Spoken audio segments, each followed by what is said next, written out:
Welcome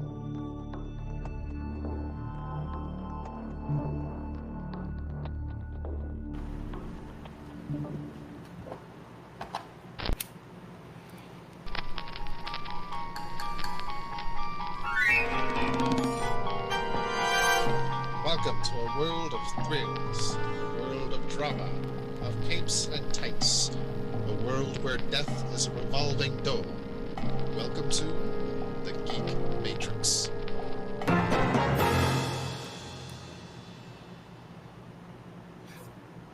Hello everybody, welcome to the Geek Matrix DC Comics Review Show, episode number 611. 211. Why do I keep doing... Oh my god. I don't know. You keep giving us 400 bonus Three episodes. weeks in a row. It's like 3 weeks in a row I've done 600. I don't know why. I need us to get to 300. So I can stop doing this. Enough. So the next 90 episodes is going to be me fucking up the number. Okay, so 211. My name is Rob, as always, here to talk shop comics et al. And joining me, as always, is Josh. Say his name and he appears. I believe in Comic books. There you go. Yeah. Shut up, it works. Hey, everybody. I didn't say anything. All right, so, yeah, it's a fine Thursday evening in Eastern Standard Time. Indeed it is. I would say that, but we're in different parts of the world, albeit the same time zone. This is true as well. Yeah. It's a wonderful world in Comicsville. It certainly is. And as Brandon, on his European vacation, he dropped us a link from an Instagram post from a writer. Sure did. Let me pull it up here. I guess officially announced. Actually, we got two things officially announced. But the one he mentioned today is, let me pull up the Instagram page so I see who the writer is, because I don't remember the team. Tate Brumbaugh, is the Instagram handle, is going to be writing a Batgirl series centered around Cassandra Cain starting in November 2024. And it will be drawn by Takeshi Miyazawa. It is something I am looking forward to incredibly. Hell yeah, me too. Especially with Takeshi's art. I'm just going through the Instagram page right now, and Takeshi's art is fucking awesome. He is one bad mamma jamma, my man. And I'm pretty sure I picked up an issue of Mech Cadets. I think there was a free comic book day version of Mech Cadets, which was one that he co-created. I gotta go back and check. Looks cool. Yeah, so that's something to look forward to, but equally as interesting, depending on who you ask. Also coming in November, a Black Label miniseries coming from Tom King and Brian Sook, focused on Black Canary, will be happening. And Tom King says it will be likened to his Supergirl Women of Tomorrow series, but centered around Black Canary specifically. So we have that coming. Yeah. There is a cover from David Nakayama, and my God, does DNA rock? Seriously. Oh, he sure does, dude. No disputing that whatsoever.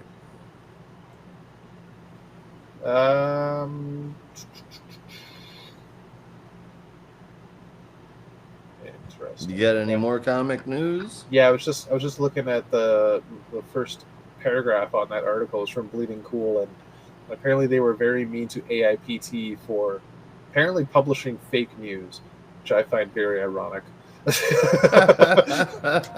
Ain't that the damn truth? Yeah. Yeah, there is one more that I have. There is potentially, at least rumored, and again, this is from Bleeding Cool, so take it with a grain of salt.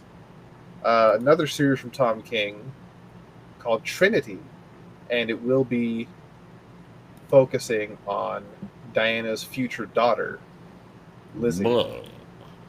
But it will, like, you know how the backup is been about so far, different time periods.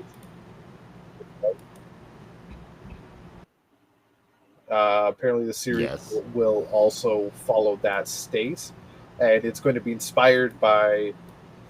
Excuse me, I can't remember what the name of the story was, but there was a Wonder Woman story decades ago where something similar happened, where there was adult Wonder Woman, like teen Wonder Woman, and kid Wonder Woman, all thanks to time travel nonsense, ended up at the same place and had to beat a villain together. So it's inspired by that, and it will be focused on Trinity working with Superman and Batman, John Kent and Damian Wayne. But awesome. That is rumored. It's just rumored. It's not confirmed. And that, as far as I remember or know, is all I have. Well, you've got everything that I've had, so now what? I guess we could call it. All right, man. Everybody, thanks for listening, and we'll see you around. Thanks. I'm just kidding. It's August, not April. April Fool. Fuck, when was the last show? There's more DC Comics graphic novels coming. You posted this one, I believe. I did? Like last week. Yeah, I was just looking at this. We have a date for Green Lantern Corps Omnibus Volume 2. Oh, that's right. It's coming October 15th, as well as a book I've had pre-ordered for a month now, Green Lantern, The Defeat of Green Lantern, a DC Finest collection of Silver Age stories, $40, coming December 3rd, as well as The Flash, The Human Thunderbolt, also from DC Finest, Superman, Coming Superman, also from DC Finest, all coming, both of those coming in November. Superman, the Triangle Era Omnibus, which I believe was previously announced, coming September 3rd. House of Brainiac, Compendium? It doesn't really say, just a Superman House of Brainiac. Oh, it was $25, so that's going to be like a trade. Animal Man Compendium, I believe that it's not Jeff Lemire, because I think that already exists. That's $60. Sorry, that's October 1st, I mean to say. Hellblazer Omnibus Volume 1 coming October 15th. Got some time to save up for it, is what he's trying to say. Pretty much. That's all you posted. You sent a screenshot. You didn't send a link. So I don't know what else there is. Well, that's all we know. Yeah.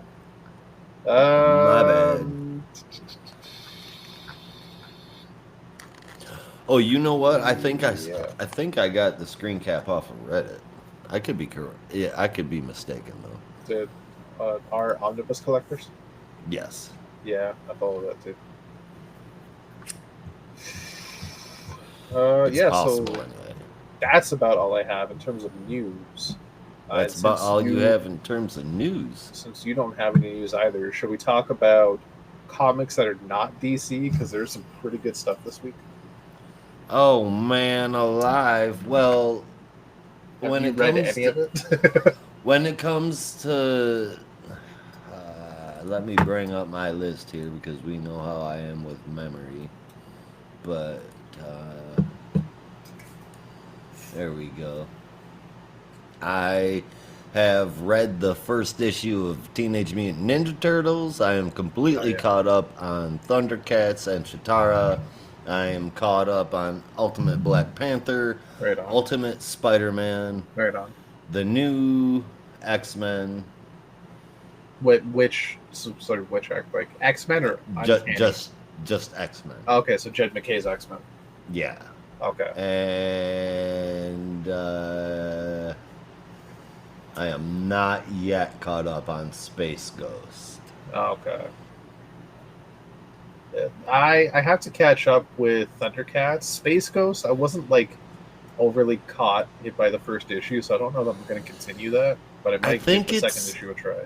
Like, I think it's going to be, if we stick around, it's going to be a pretty cool hero sci-fi tale. Yeah. Like, the thing that drew me into it was it's a classic character potentially being reimagined, and also it's space, and I love space stories, but that issue just felt like a comic strip as opposed to a grandiose first issue. That's right? fair. Like it had a story, it had a beginning, middle, and end, and it was an interesting story, but it didn't feel like it was big enough. Like, this is supposed to be like a grand reinvention return of Space Ghost in comic books, and it's just that's what you get is Space Ghost in comic books. There's nothing special about it. I'm not completely caught up. I've read issue 2, and it does start to come together, so I feel like this is more of a slow setup. Okay. Does it build off of what happened in the first issue? Yes. Okay. All right. So because I got the vibe like that just seemed like an intro, like here's Space Ghost, he's meeting these characters, and the next issue they're just going to be doing shit. That's the vibe I got. But it's good that they're going to be like building off of it. So that's maybe I'll give the second issue a try. Do that. Yeah. I suggest it anyway. I have also read the first issue of TMNT. That was very interesting. I can't wait for the second one. I think if it's not really this week, I think it's next week is one of the sibling books comes out. I don't remember what it's called. Explain sibling books. Like, it's not a spin-off, but it's a book that's connected, and it's in the same universe. Got ya. Okay. Yeah. Like, there's nothing happened in Teenage Mutant Ninja Turtles to set up this book, but it's happening together. Fair enough. Yeah. It's like concurrent. Yeah. That's the word we're looking for. Like jail sentences. Yeah, sure. That's what we meant. Well, ultimately, that's a good segue. Well, I guess kind of I was going to go into X-Men, but I could talk about Ultimate Comics first. I've read Ultimate Black Panther, caught up on all of them. Ultimates number 3 came out this week. I have not read Ultimates. You have not read that. Oh, you haven't read Ultimates? Okay. No, I haven't read Ultimates at all. I started Ultimate X-Men. I put it down. I'm not interested in learning about a new juvenile X-Men team. I mean, like, I like Peach Momoko's art. Yeah. I prefer, if I'm being honest, just in relation to this series, I prefer the stuff I saw on Marvel Snap to what's being drawn here. But the stuff Peach Momoko had in Marvel Snap was just covers. Yeah. And what we see here, I don't think it's quite the matter of not having enough time to draw it, but I think it's more Peach Momoko drawing to fit the tone of the book, the characters of the book. It's 100% the tone. It works. It's just I just don't want to learn about a brand new team. I'm learning about where the old teams are right now. Like, Magneto's on the good guys again. It's like, fuck me. Okay, let's figure this out. If it means anything, most, if not all, of the characters were pre-existing X-Men, with the exception of one character. In what? Ultimate X-Men. Well, then, after I read 2, I must not have picked anything up. Well, I mean, the lead character is Armor. I'm not familiar with Armor. You're not? Oh, shit. I think Armor was... I thought it was a new character. Grant Morrison creation. I think she was from New X-Men. In Ultimate X-Men, the one Peach Momoko is doing. Yeah. Is a little Japanese kid. Yeah. That's Armor? That's Armor, yeah. Yeah, then no, I don't know them. Or at least I've forgotten, which is, hey, something cool. I'll get a surprise when I reread it. I think she armors up by the end of the first issue, or at least by the end of the second. Like the spirit charm covers her. Kicks in, yeah. Yeah. Okay. So I mean, yeah, that happens. That's armor. Okay. That's the same mutant power that Armor had in X-Men. I don't remember Armor's real name. From 616 universe anyway. I don't remember. It's probably the same name, but I don't remember. Might have been Astonishing X-Men actually. Not New X-Men. I think Astonishing X-Men was Armor's first appearance.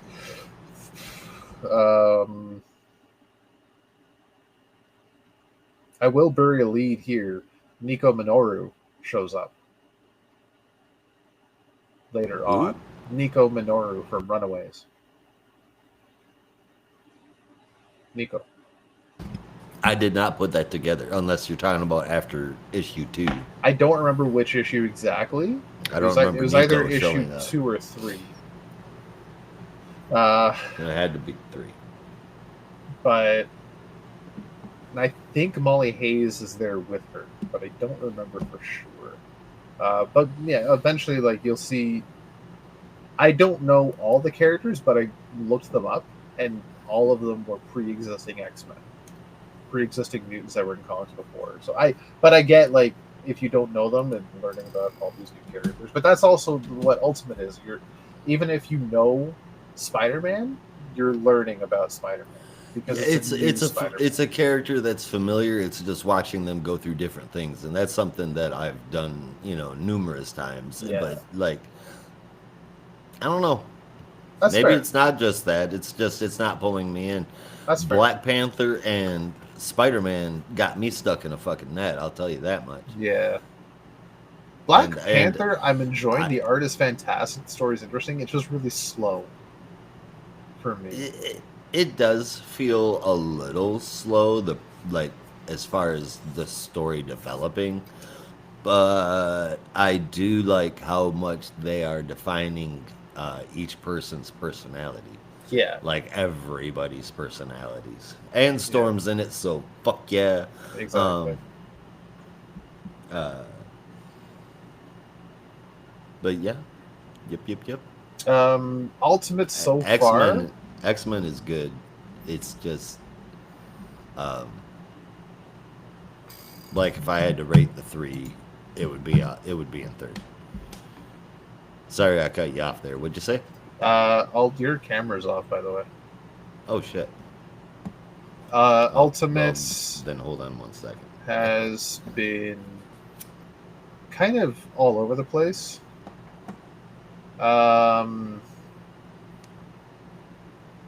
Like each issue, you know how even Spider-Man, even though each issue is taking place in the month of releases, so yeah. It's been 7-8 issues, and it's been almost like 7-8 months of story. It's still like kind of flowing as one story, right? Black Panther and X-Men are doing the same, not month by month, but it's one obviously big story. Ultimates is jumping around. Like they're just to a bunch of different stories. Is that what you're saying? Or? Yeah, like the whole story here is the core team of Ultimates, and core spoiler alert for those that have not read it yet, consists of Tony Stark as Iron Lad. This is a very young Tony Stark. Thor, Lady Sif, Captain America. Which Thor? Like traditional? Like, there's been a couple different Thor types. I know, but I don't know how to like Ultimate Thor. Like, I don't know how to answer that. I don't know who Ultimate Thor is. When you say traditional, what do you mean by traditional? I don't know who Ultimate Thor is. So, like, who is Ultimate Thor? He's Thor. Is it Thor Odin's son, or? Yeah, like are they all? I mean, no. There's been like the fucking bull guy, and there was a doctor, and there was a chick, and those are all things that have happened. Okay, so you're talking about Beta Ray Bill. Beta Ray Bill, that's the one dude's name. He was not Thor. He just had the power of Thor. Close enough. You're talking about Jane Foster, who also was like, she called herself Thor, but really she had the power of Thor. And you're talking about, I don't remember his name, the doctor that had the cane where he gets turned into Thor. Yeah. It's still Thor. It's still Thor Odinson. Power of Thor be damned. Yeah, you're the power of Thor. It's Thor Odinson, but he's got the ultimate version costume. So there's no cape and like fancy helmet. It's just like a. Do you remember what he looked like in the first Avengers movie? Yeah. When they were on the helicarrier? Yeah. Yeah, he looked like that. Like that? Yeah. Well, that's cool. There's like no sleeves, kind of a vest kind of thing going on. That was it. Look a lot like that. 6 circles, yeah. So Black Panther Ultimate Black Panther is like, yo, dude, you're about to fight the combined strength of Khonshu and Ra. Spider-Man, Ultimate Spider-Man's like, yo, dude, you're gonna forget you were ever a fucking hero, and you're gonna have to learn all of this shit all over again, and you don't see it coming yet, but something tragic's gonna happen, and I can tell you that's true because you're Spider-Man. Yeah. Whoops. And then we're sitting over there with Ultimate Thor, and it's like, yo, dude, wardrobe change. I mean, not really, because it's the same wardrobe we wore in the Ultimate Universe for the past 20 years. I mean, anyway, okay. I meant, never mind. I get what you're saying, but it's not quite there. I'm an outsider. I don't know. Oh, outsider. We're gonna get to those later. We are. But the thing about Ultimates is they're jumping from place to place, building the team. So while it is technically a coherent story, it's not like one issue picks up where the last one left off. There's mission and then mission and then mission, and they don't talk about the missions previous. They're just talking about the current mission. Right. And it's interesting because they keep picking up these characters, but we never see them. Is it going to be like what is that movie Crash, where it's like all these different stories and then they're all going to come together? And it could be, but I mean, like, the team is showing up in all these different places, finding all these other people, but these people they find don't show up again. Yeah. Right? Except for Giant Man and Wasp. Gotta have Giant Man, gotta have Wasp. Yeah, they were like the first issue. Tight. But then you also see, kind of spoiler alert, you do see Jim Hammond. Hello, Jim. You see America Chavez. What's up? You know what? I don't care. I like America Chavez. Granted, I'm not that big Marvel head. I haven't seen everything she's in or how she's been depicted, but the little that I know about her, I enjoy that character. I do too. Yeah, she's great. And more recent, like this week's issue is about Hulks, or Gamma Mutates, more specifically. Gamma Mutates. Yeah. So Jennifer and Bruce. I think no, it's Abomination. That's Red what Hulk. I'm not going to spoil because it's actually not about any of those. Whoa. Yeah. That's actually quite an interesting story. Okay. Yeah, I want to know when we're going to get to some coherency. Like the whole point is Tony is building this team of heroes so he can go up against the, I don't remember what they call themselves, the quote unquote cabal of the Ultimate Universe, which is Ra and Khonshu are part of them, right? Collectively known as Moon Knight. Yeah, Kingpin is a part of it. Kingpin's a part of it. Captain Britain is a part of it.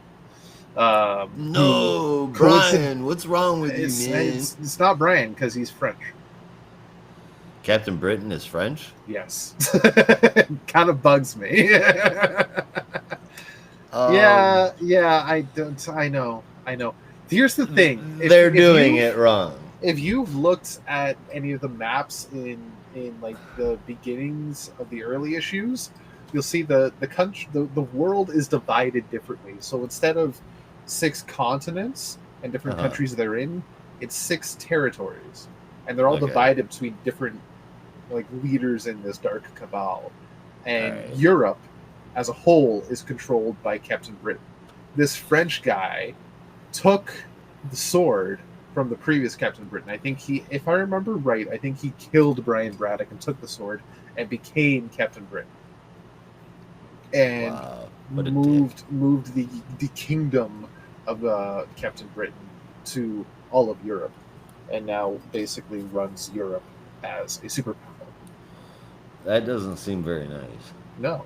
I mean, again, these people are assholes. And that's why Ron Contra were controlling Africa. All of Europe goes by France.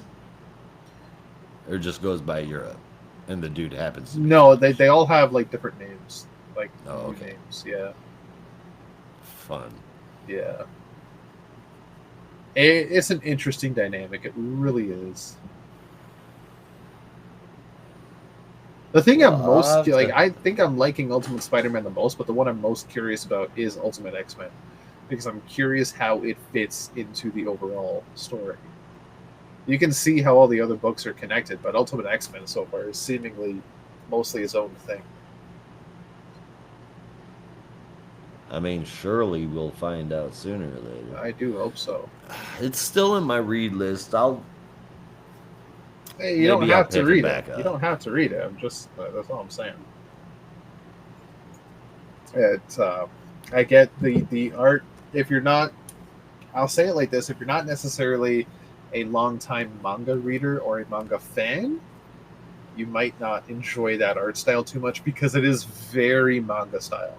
The thing is, okay, so I do enjoy the art style. It's just what's being drawn with it, like just the childhood and those particular landscapes. I'm thinking, like, I could see this art style in just a strict horror book and other stuff. It's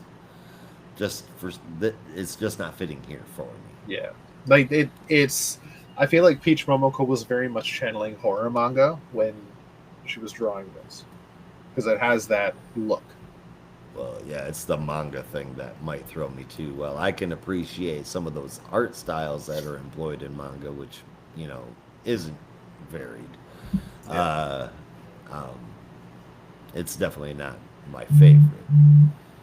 It's worked in some places, like, oh God, what was the name of that book? Future State Gotham. I really dug that. That was well done.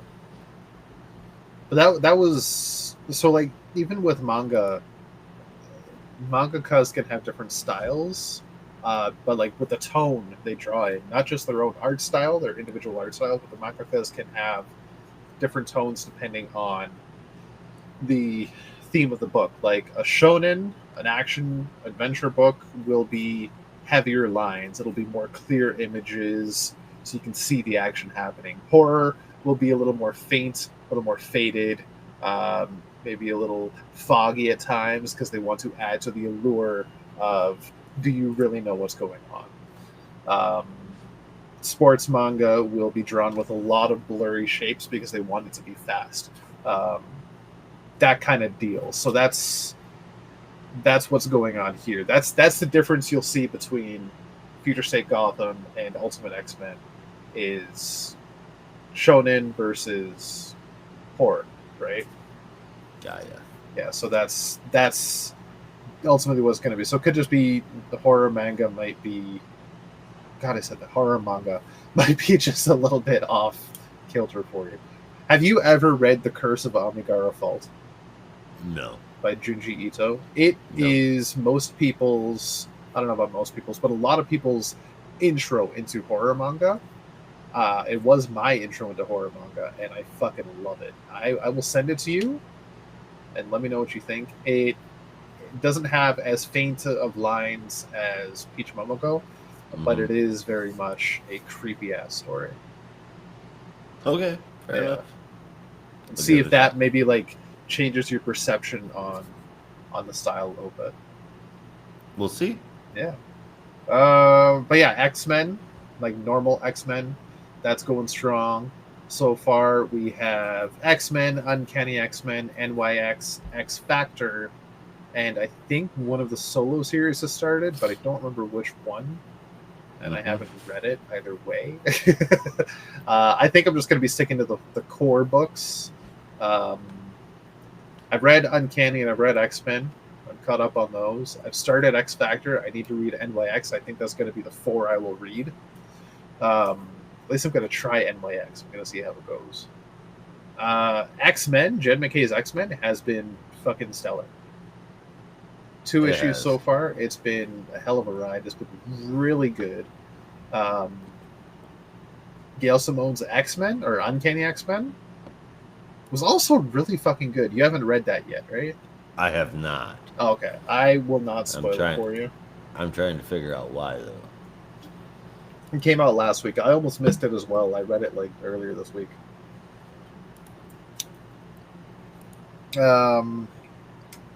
Yeah, check that out. It's really good.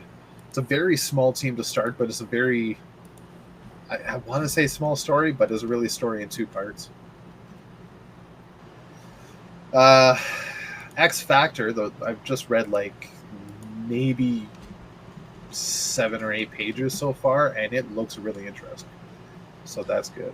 I will guiltily but readily admit that I was a real big fan of X Factor in the 90s.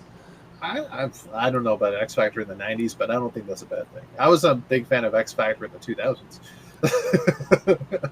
But that was X Factor led by Richter. Not Richter, sorry. Fucking.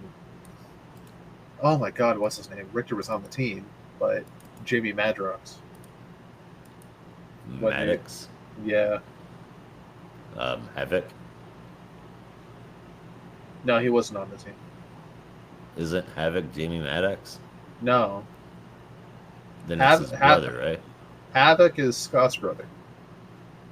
Jamie Madrox is the Multiple Man. Oh, okay. Well, then never mind. Whatever. Oh, you're saying Maddox? Yeah. Unless that's somebody else. No, Jamie Madrox is the Multiple Man. He's the guy that makes multiple men. I mean, yeah. I could figure that out if I didn't know who it was. All right. But that series spun out of the 198, 197. I think it was 198. Like after Decimation, when the Terrigen wave kind of No, it wasn't the Terrigen wave. Shit, no, it was Scarlet Witch. Like said, no more mutants, and most of the mutant population fell to pieces and lost their powers. Jamie Madrox is one of the few people that kept it. He started X Factor investigations to solve mysteries relating to mutants that no longer had their powers. And it was quite the interesting book. And he built a team of people that mostly were part of X Factor prior, like Ron and Guido, but also Richter, who was Avalanche, who did lose his powers. He joined up. As well as a few other people who I don't remember who else was there. But it was quite the interesting story. That was loud. That's my X Factor. What was... Something went bzz, bzz. I didn't hear that at all, but that was my phone. It was super loud, man. That's wild. Okay, it's on Do Not Disturb now. I don't know why I went into that X Factor. I think that was Peter David wrote that. I know because you were explaining Jamie Madrox. Yeah, I don't know why I bothered explaining the book. Oh, why? I think I was just rambling because I like that book. But yeah, like that's my X Factor. So I don't know about the '90s X Factor, but I wouldn't say it's a bad thing. It was insane, and it was during the era of pouches. I think that just needs to be. I think that's says enough for itself. Yeah, it was a bit on the extreme side. Yeah, this new X Factor is led by Warren Worthington, Angel. Oh wow, yeah, And Warren it's Warrington the third. the third, yeah. And Ah, it's I want to say it's a government sanctioned mutant team, but it might just be like owned by a corporation because they're trying to make money off them. And Warren that is like, sounds like Warren. oh, he was hired. It wasn't his idea. He's just the star. He's the recognizable face of the team and the That's leader. what I meant. Is it sounds like that? That sounds like something that would be right up his alley. I didn't think he, but yeah. The rest of the team, I don't know if they're all new or if some of them pre-exist. Actually, some of them definitely pre-existed because Fire Fist is there. I'm pretty sure he was there before. It's Fire Fist. He was also in Deadpool too. But there's a whole bunch of like mutants you probably never heard of, or they're like D tier mutants that people are either afraid of or just straight up don't like. And the whole point is to make this team recognizable and favorable in the eyes of the public. Heard. Yeah, and that's Warrington's job, is to lead the team and make them popular. So it's going to be interesting. And that's a who now? X Or what's- Factor. That's X Factor. Yeah, Cool. yeah. I will add that to the list. It sounds rather interesting. Mm-hmm. And of course, we had Transformers and Fantastic Four. And it's just called X Factor, right? Yeah.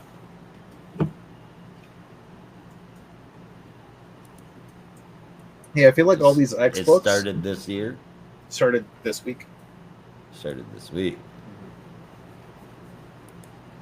All right. Uh, Well, I'm so not I- gonna take up a bunch of time looking for it, but I'll remind you after the show. thank Um, you. Thank you. Need to add it to the list. Right, so I do feel like all of these new X books in the From the Ashes era, we'll call it for now, is Right. very, very much like getting back to basics with X-Men. It's simpler teams, it's simpler costumes, it's OG titles. It's people who've fucked up and changed in drastic ways, going back to their base personalities, Yeah, it's like It- Beast. Beast. Yeah. I mean, that's complicated. From what I understand, that's a clone. Whatever. But yeah, It's it's better than what was there. That's it's a all. version I'm of saying. Hank that's not a complete dickhead. Not a complete psychopath. Yeah, but yeah, it's I a mean, back to we're supposed basics to be approach for the afraid X-Men. of the AI for that, not the Yeah. blue guys. Exactly. But yeah, it's a back to basics approach for the entire mutant population, realistically. But all the X books, and the fact that we have NYX, X Factor, X-Men, and Uncanny X-Men are like the lead titles, I think is telling enough that they're not throwing in like new titles and new books. They have like a bunch of solo series, and then they have those four. And Excalibur, I think, is coming to Excalibur, and that's very classic X-Men. Realistically, all of those titles. So it's cool. I think if you're looking for a jumping on point for X-Men, any longtime X-Men reader is going to tell you the Krakoa era is one of the best things to ever happen in X-Men. I have not read it, but I keep hearing that. But if you're looking for a jumping on point and you don't want to read like 10 years worth of content, now's the perfect fucking time. I mean, I'm trying it again, and Marvel's expanding universe and inability to tack on a million titles has kept me off of it for a while, but I am giving it a shot. Well, I will tell you, as a person who, while I wasn't reading, the Krakoa era, I was keeping up with a few beat points here and there, and so far, completely unrelated. Like, you don't really need to know anything that happened in the Krakoa era to understand what's happening here, which I think is really well done. They acknowledge it, they know that it happened, and they mention it a couple of times, but it's not necessary reading. Fair enough. You can pick up the pieces as you go, so it's really well done. Sweet. And I will never stop recommending Fantastic Four. Ryan North, Fantastic Four. Please. Please. Daniel Warren Johnson, Transformers, please. I've been reading a lot of stuff, man. Yeah. Oh, I also caught up to Scarlet. I'm homeschooling my kids, so my time is limited now. Oh, yeah. Yeah. After last year, it's just better. But, fair enough. All right, my man. Yeah. I think we've been talking for a while. Shit. We should probably talk about some comics. My bad. Those comics are gonna be Batman and Robin 12, Outsiders 10, Absolute Power TaskForceVII number 4, Action Comics number 1068, and Green Lantern 14. And here in just a second, I am going to talk about Primer Clashing Colors number 2, DC versus Vampires World War V number 1, Gotham Sirens number 2 from the DC Vault, Death in the Family, Robin Lives number 2, and Batman Gotham by Gaslight, the Kryptonian Age number 3. Whew, I tried to do that all in one breath. Did not work. Okay.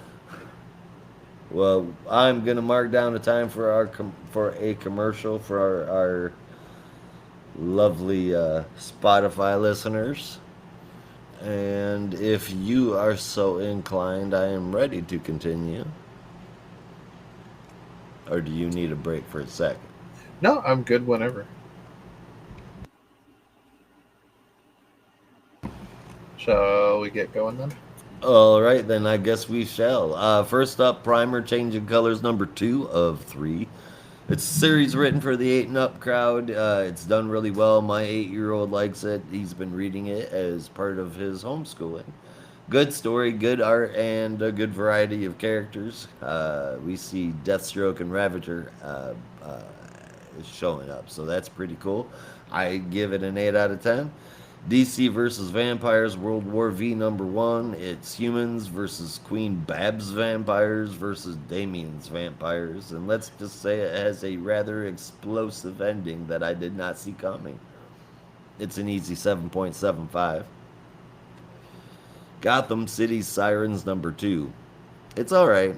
Pretty decent art. A story to read if you're just looking to read a quick story. This book will do it for you. And in this particular issue, the biggest takeaway is that Perry is Harley's bodega guy. I gave it a 7 out of 10. From the DC Vault, Death in the Family, Robin Lives number 2.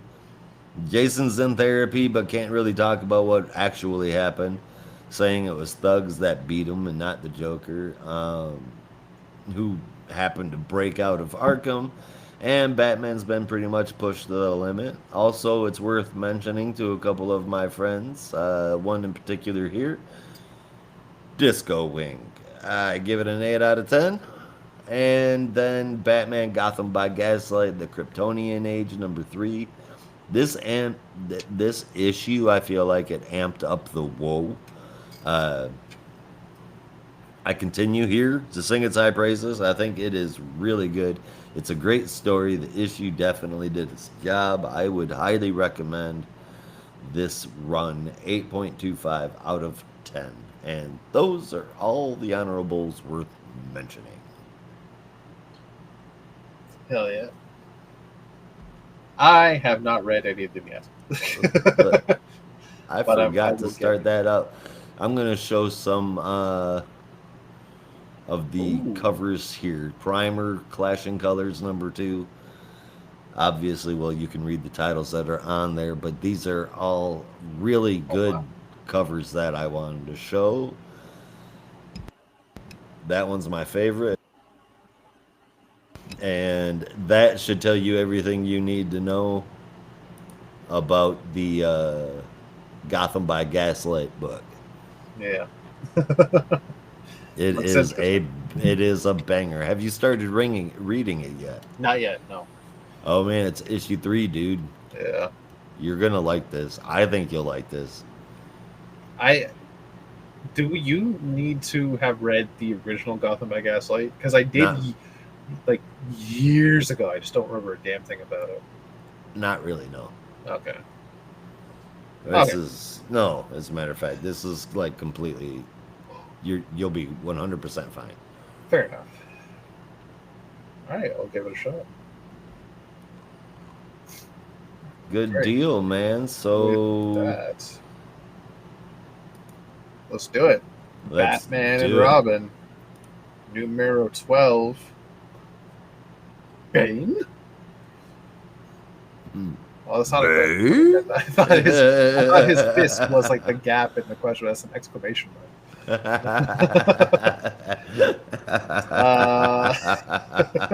Oh my god! I just Seth Rogen laughed. Jesus Christ! I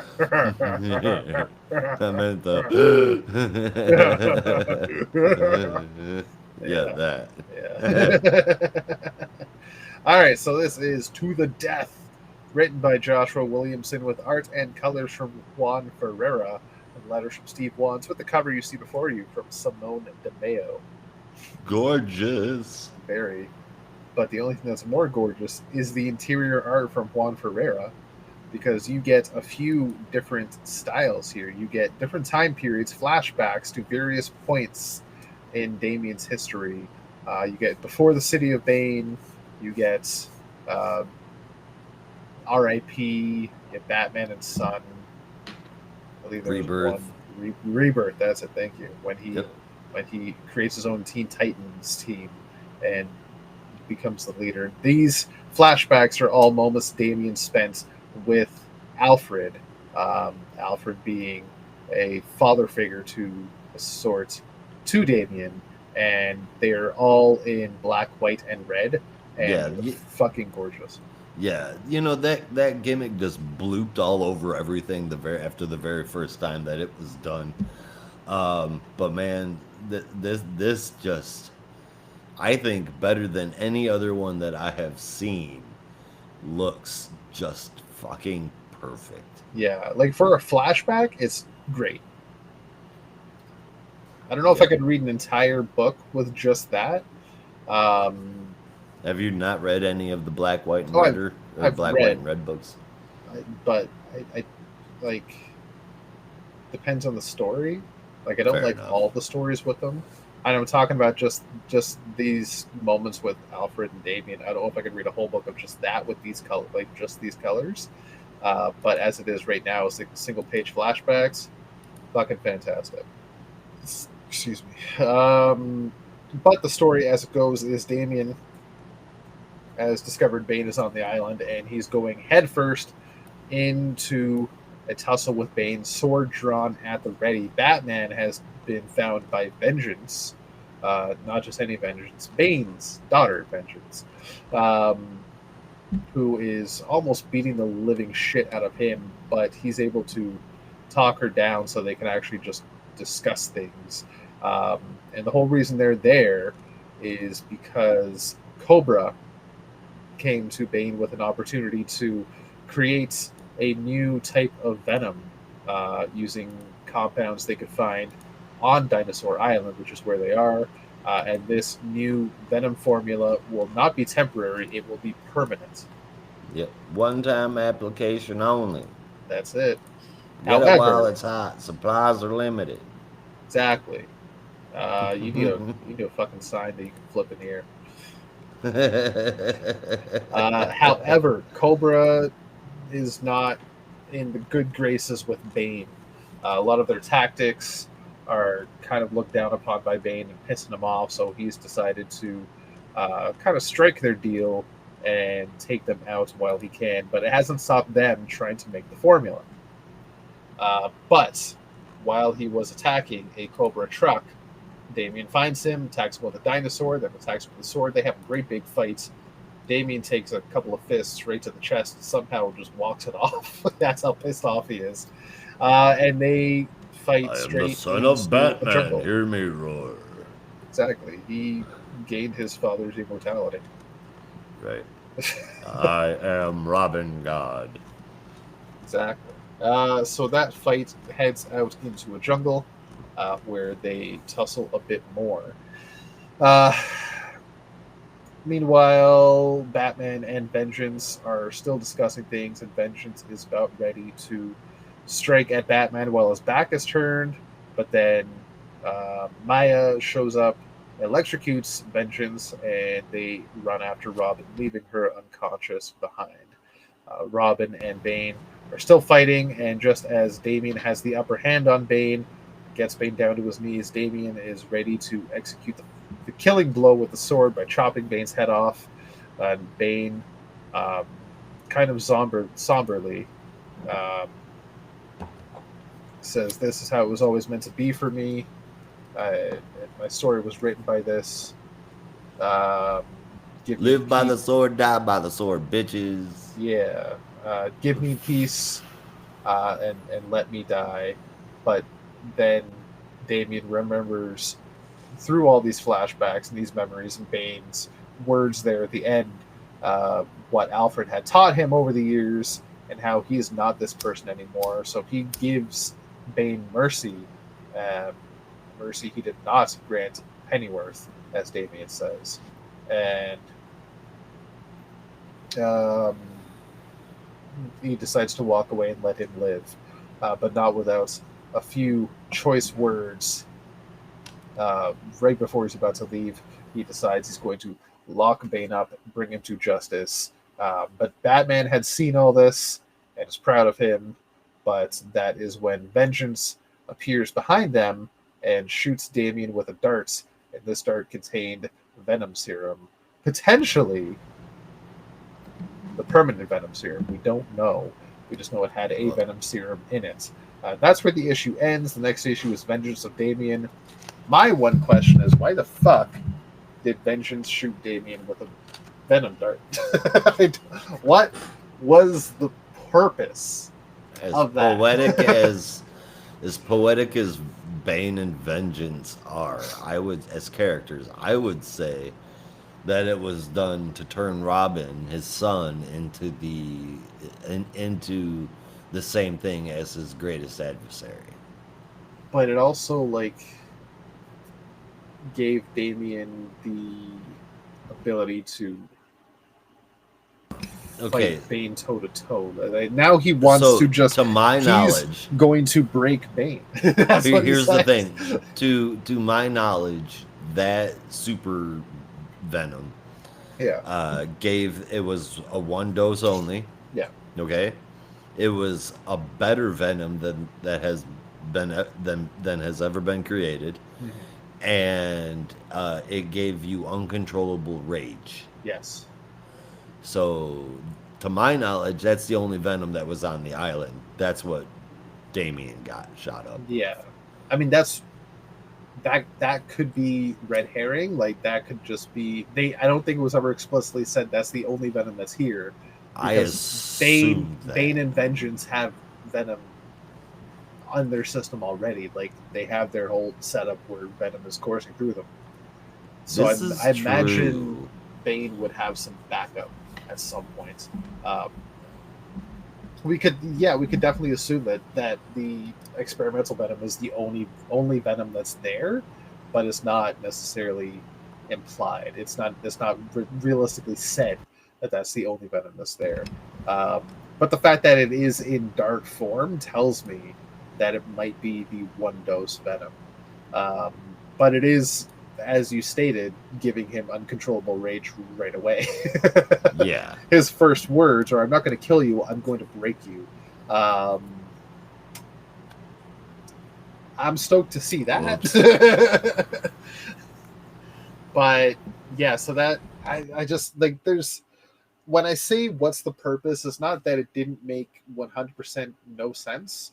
There were a few different reasons why Vengeance could have done that. I don't think any of them were a great idea from what I could think of. I want to wrestle. but it's like you said, it's turning Robin into one of Batman's most worthy adversaries. Damian. Yeah, turning Damian into one of Batman's most worthy adversaries, and making him a little uncontrollable. Thanks for correcting that, because Robin is Tim Drake. I was curious what I said, why you were correcting me. He's got an R on his fucking chest. The book is called a Robin. Batman He's not Robin. And Robin. It's not called Batman and a Robin. It's called Batman and Robin. Hey, print is expensive. Wow. There can be more than one Robin. There's more than one Flash. There shouldn't be. There's more than one Superman. There shouldn't be. There's more than one Batman. There shouldn't be. There should be new names that aren't clown on her. Don't let fucking Tynan come up with them. Ghostmaker. So what's all up with him? Wally he kills West, people. Yeah, he makes ghosts. No, Barry needs to move on and become something else. Yeah, that's never gonna happen though. I've never understood why they don't have a speedster named Velocity. I'm pretty sure they did. I don't remember that. Anyway. Could have sworn though. It was like a low-key one. I could have sworn there was one. That would surprise me, because I've wondered that for a long time. Yeah. They could have a Strength Force user called Mass. I remember Mass. Yeah. No, they're... Huh? Who's Mass? Your Mass. Your big old Mass. Wow, that's rude. I was gonna make a formula joke. They could team up and be Mass times. They could be Velocity. Like, whatever. I don't even remember the fucking equation anymore. No, velocity is mass times acceleration. Isn't it? Yes, so we need... Yeah. Yeah, so you need a speedster called Acceleration and a Strength Force user named Mass, and together they are Velocity. I'll take it. Hold the phone. Hold the fucking phone. That's Jay and Irie. No, that's... Not Ironheart. What does she call herself? Thunderheart. Thunderheart, yes, but and Irie Stripe? is a Speed Force. I don't remember his hero name now. Surge. But Irie is a speedster. Jay has super strength force. Yeah, and more. And together they are a team. They work together. They should be called as a team. They should be called Velocity because it's mass times acceleration.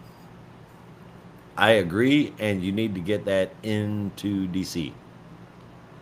I would set it up initially. You can increase rate as it goes on, but I would initially tweet it to them once an hour. I ain't got time for that. Anyway, ain't got no time for that. Enough for things that don't exist. As for this issue, fair enough, of Batman and Robin.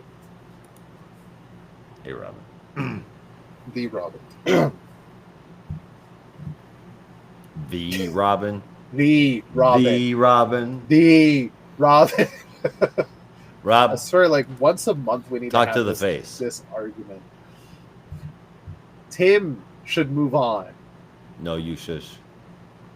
Tim should become the Grey Ghost. No, that's Robin.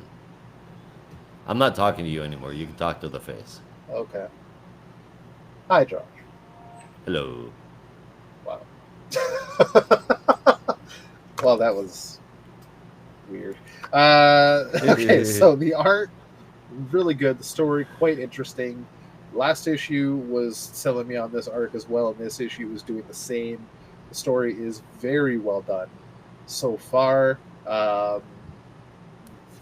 My whole bag, as we all know, if you remember, I've always said the biggest problem Joshua Williamson has with stories is endings. So we'll see by the end. Recently, he's been hit or miss on endings. Endings haven't all been bad. Um, some of them have been quite good. Some of them have also been bad. Some of them have been quite good. I think this one might end well. But we'll see. Either way, the story is good. The art is really good. I am giving this issue, and I've been kind of debating on a score, because as much as I enjoy the art, there's certain panels where it just feels like the quality changes. Mm-hmm. But that's also Juan Ferreira. Right. Right? It's kind of weird. Like, the face is just like, he's got certain facial expressions down and others he doesn't. And it just changes the character completely. I feel like those ones where he doesn't are over exaggerated. Yeah, that's exactly it. He can do a still face very well, but an angry face, they're all the same.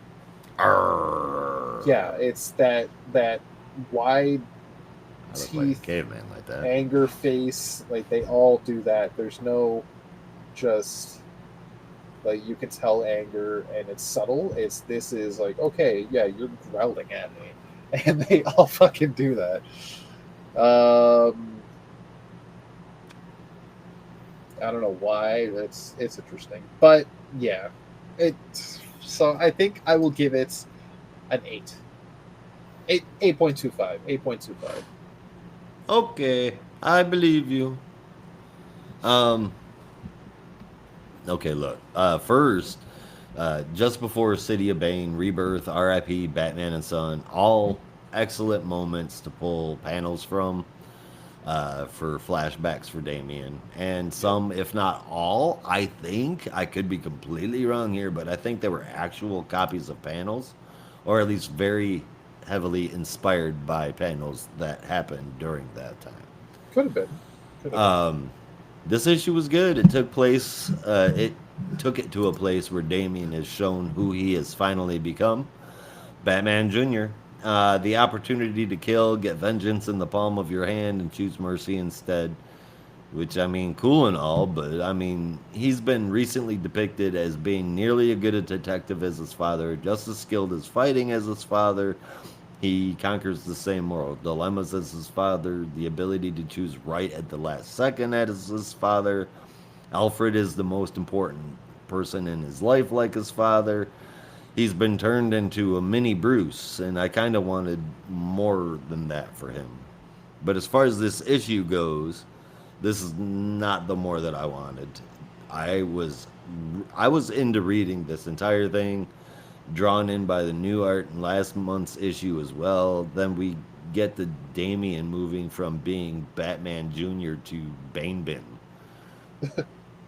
I thought that would get a giggle out of you. And completely ruined the momentum that I had in the story. I was not expecting that, and it makes me worry about how this arc is going to close up. I don't know. It wasn't until the end that I didn't like it, and ultimately not bad. The art is really freaking good. I guess I'll give it a 7 out of 10. Fair enough. Is it though? I think so. Does it matter? In the end, no. In the end, no? I don't know. Like, it's a nice day. Let's go outside. Everything. It's a nice. Yeah, touch some grass. All right. Let's go outside with The Outsiders, written by Jackson Lanning and Colin Kelly. Art from Robert Carey with colors from Valentina Tadeo. Tom Napolitano on letters, and let's call it an earth-shattering cover. Yeah. Ba-dum-tis. Yeah. By Roger Cruz and Adriano Lucas. Okay, so this is an issue that it's issue number 10, and it ties in basically up in a nice little bow the previous 9 issues. And it's a little dense, so I'm going to try and explain it to people who may have been having a rough time. So it starts out with a big old caption that reads, DC Comics presents an Outsiders event. So that was different, and it definitely worked to make me go, gotta read this. And I was already on board. And the title of the issue is Execution, or Nice Universe. Sure would be a shame if something happened to it. The first line of dialogue delivered by Batwoman, it's, we've got a crisis. So I think they're really trying to sell the whole crisis thing here. Now let me get exactly what the gigantic cannon is out of the way first. While anchored to the earth, the cannon in the lost city of Cannon had the capability to destroy fundamental concepts within the universe. Combined with Jenny's gun, it's ridiculously powerful and accurate. Instead, however, it's coupled with Carrier, the outsider's ship, and AI, and that makes it able to aim, at least. Real brief catch-up, and then I'll get into the book. Kate has the planetary book. Drummer has Ginny Hex's gun. And the cannon, it was integrated into Carrier last issue. And Carrier, as a conscious AI, has made friends with Drummer, Kate, and everybody else. Okay, now for the issue. Luke and Kate are on their way after Drummer, and though Drummer had have others, Carrier decided that they were going to choose both sides of the coin. Help Drummer do what she wanted, Yes, and Carrier's playing both sides, so they always come out on top. I mean, Carrier's doing it, attempting to appease both sides because she cares for both groups of people. Well, Drummer and everybody else. Yeah, whatever helps. So by Kate's request, she also invites Ginny Hex. Ginny Hex and Jenny Crisis to Drummer turning on the cannon.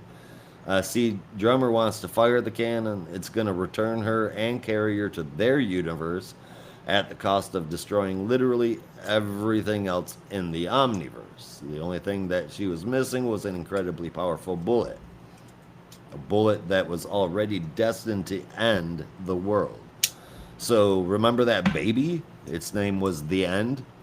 Nocturna's kid, but not a vampire, a human. Yeah. And he's supposed to be destined to kill everything in the universe. He's the bullet. If that's not grim. That's back in Outsiders number 5. Carrier moves to stop Drummer taking shape of a big monster, but Drummer's able to take it down. Kate calls out to Drummer, and that's when we find out that her identity is actually Jaquita, for people who didn't know that. Some of us already knew that, but for those who didn't, Jaquita was second in command in Planetary under Elijah Snow, who I believe she had a very long romantic relationship with, until they defeated their enemies and he retired. She led the team after that for a long-ass time. Elijah Snow is known as the fourth man from Planetary, and he's one of the Century Babies. He's immortal, has cryokinesis. He's a genius. He actually studied how to be a detective underneath Sherlock Holmes. Anyway, education. Flexing much? It's down to Batwing and Batwoman to take on Jaquita, and all of a sudden there's a massive explosion. It could be the gun being fired.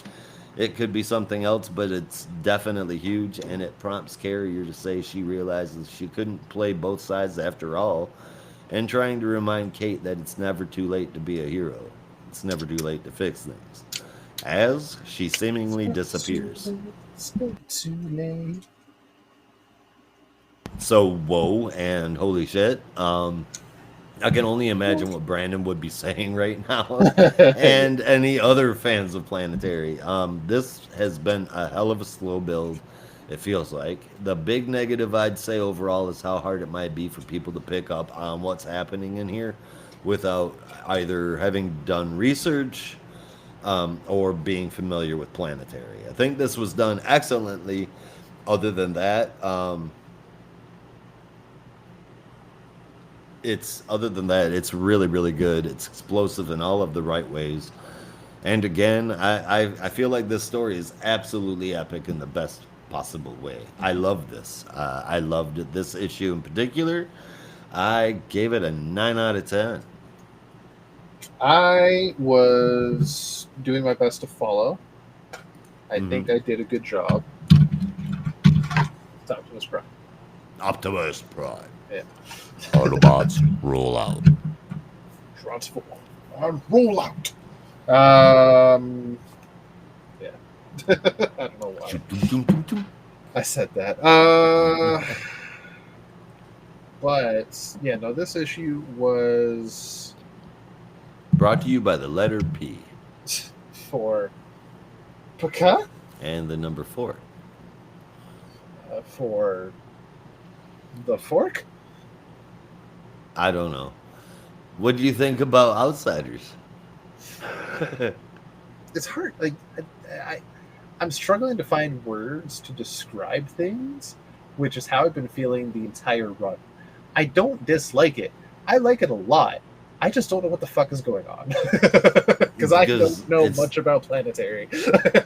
All these concepts that are being pulled together in there, and there's no context for people who haven't gotten into that before. And that's the downside for this series, but I am just rating the issue. Although if I had to do the whole series, I would definitely score it down for how difficult it is for new readers to get into it.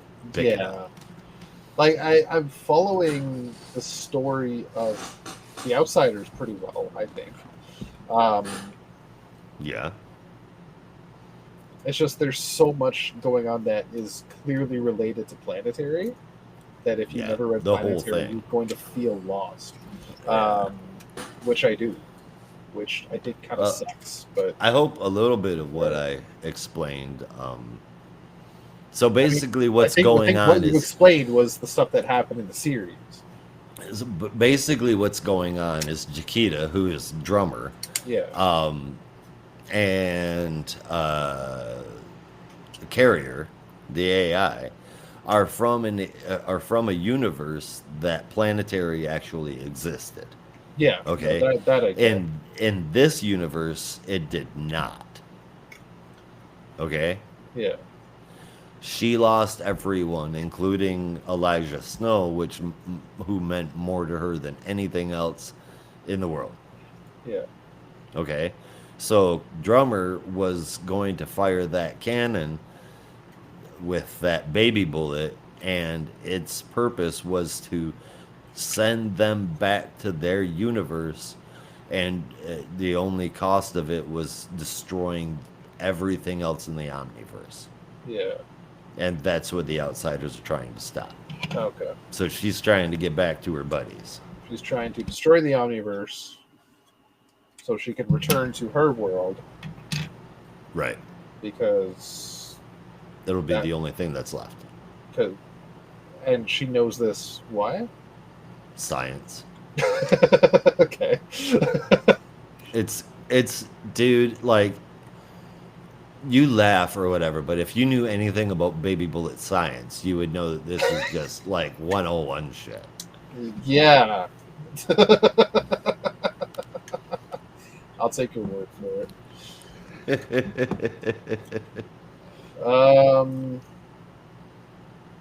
Fuck am I doing wrong here? I don't know, man. I think what you're starting out with is you didn't give a score, man. I didn't. You're right. But, okay, so from what I understand about the issue, and from what you explained, it's interesting. It's clearly coming to an end. I feel like I was kind of surprised when you said it's a dense issue, because I read and I felt like there wasn't much story here, because it was very quick. The heroes show up, they try to stop the villain, and the villain succeeds anyway. That's like the bulk of it. And I thought, okay, this was a very simple issue. Well, I think Outsiders is only going to 11. Yeah, like this is the penultimate issue. This was the setup for the end. Oh, I should have read it slower. Yeah, good thing you can reread it. It's not the same. I get that. I 100% get that.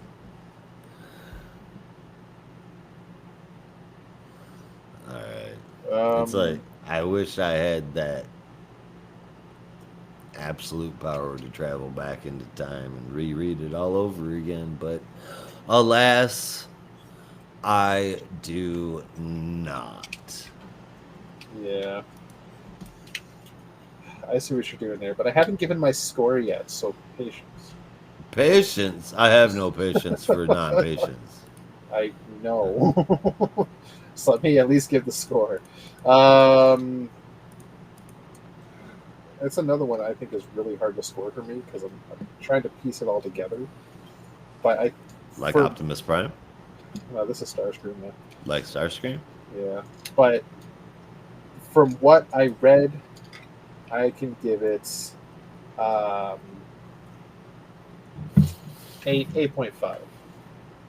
8.5? Yes. Very good. I think you score it higher than you. I think you score it out of appreciation for what could potentially be a good story. If only you knew what was going on. Basically, I'm scoring it on basics alone. Like, it was pretty to look at, and the story was exciting. I'm Good fucking deal. lost, but It's it was what fun. everybody's talking about and what getting to. But yeah, I mean, at the root of it, it is a pretty good action series. Yeah. It's been a fun ride. I'll give it that. It's been a very fun ride. Agreed. All right, and yeah, so if you have the absolute power to whatever it was you said, back to the segue is TaskForceVII number 4, The Fury of Failsafe, aka Just Win. This is, and pardon me, grand apologies if I butcher your name here, but I'm just pronouncing it how I read it. Pornsak Picheshote Pinchote. is the writer. Pinchote, but yes. There's no N in that word. That's a piss. Pichote.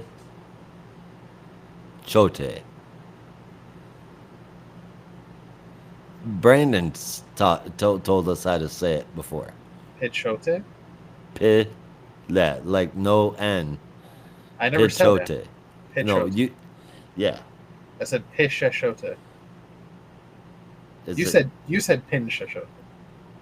No, I'm not saying shisho. Is there a shisho? That's what I'm. Yeah, it's Pichetshotoote. Okay, well then I completely forgot it. I was completely off. I did not know that there was that's two what shishas. I mean. Like I could be very fucking wrong here. Well, I definitely was. But yeah, Pornsak Picheshote is how I'm reading it. They wrote it. Art from Claire Rowe, colors from Lee Loffridge, and letter from Dave Sharp, with the cover before you from Pete Woods. So this one is heavily about Failsafe, as well as a small team of rebels, realistically, in Gotham City, more specifically underground in the Maze of Owls. Nightwing, Rob Irk, who all was it? Nightwing, Tim Robin, Drake. Tim Drake. Got me. Voodoo from Wildcats, but she lost her psychic powers. The Ray, but he lost his light powers. Ms. Martian, who's a white Martian, and that's cool, but not used to control her body, so she's all willy wonky with it. Yeah, and they're using prototype tech stolen from Halo. So fun. All right, so there's 3 sentences from my thank you, Josh. Oh, my bad. I'm sorry. I just think that's a really cool resistance team to put together. It is. It would be really intimidating if they had their powers. Yeah, that's the thing. Except they're going up against Failsafe. Yeah. McGann does not have any Martian abilities. Can't even read minds. And she's struggling to understand and control her own physiological strength compared to like using weapons, which is something I never would have considered. Yeah. I imagine the gravity on Mars might be a little different from Earth. Also, Martian physiology is going to be very different. Like, it's an interesting idea. The Ray hates guns, does not want to use them. And almost a complete pacifist if I'm not mistaken. Yeah. And Voodoo, who was running Recon, is actually being chased by Failsafe in the maze. Was caught by Failsafe in front of the giant owl statue, right in the middle of the maze. Woo, woo, woo. Damn it! Yeah, I've watched enough New Day stuff to know. Woo, woo, woo. All right, so Nightwing. This team was brought together by Tim Drake, and Nightwing found them and decided to help out. They're, as Josh said, building as much force as they can with all the secret weapons they can find. But as they're getting things together, they do hear a proximity alarm, which went off a little late, and they arrive to find Voodoo being attacked by Failsafe. She is unfortunately now unconscious, but using all the weapons and bombs they have, they take on Failsafe dead on, get the drop on him, and actually like blow him up a little bit. But then he reveals his ability to regenerate, which seems to be the same energy signature we saw in Absolute Power #2. Why do killer robots get free healthcare? You need to watch Dragon Ball. This is not an original idea. Fair enough.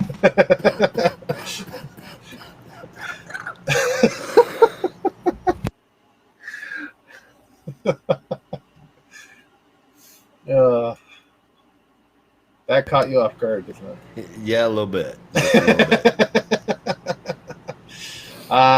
So while that's going on over at Gamora Island, Steve Trevor is still undercover and making his way through the compound.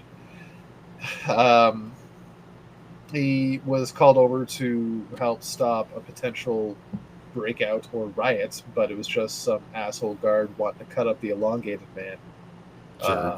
What a fucking dick. Jackass. So then Steve goes back to the area he was trying to locate and finds a lot of villains, including, I would name them all, but there's honestly so many here, building some kind of gateway or portal device, if you will. He has no clue what it is, but there's something going on there. Cutting back to the Court of Owls, or not the Court of the Maze of Owls. Hey, can I interrupt you one more time? Yeah. The fucking I thought it was funny, like everyone's caption shows in the book, like if they've got a speaking part, like Steve undercover, Savannah evil genius, yeah. But then multiplex just gets enemy of Firestorm. I'm like, wow. Yeah. He's not worth the time. No, he fought Firestorm once. Yeah. Or several times. But. Like, I don't even remember the last time he did fight Firestorm. He's fought other people since then. Fucking. That's funny as shit. Yeah.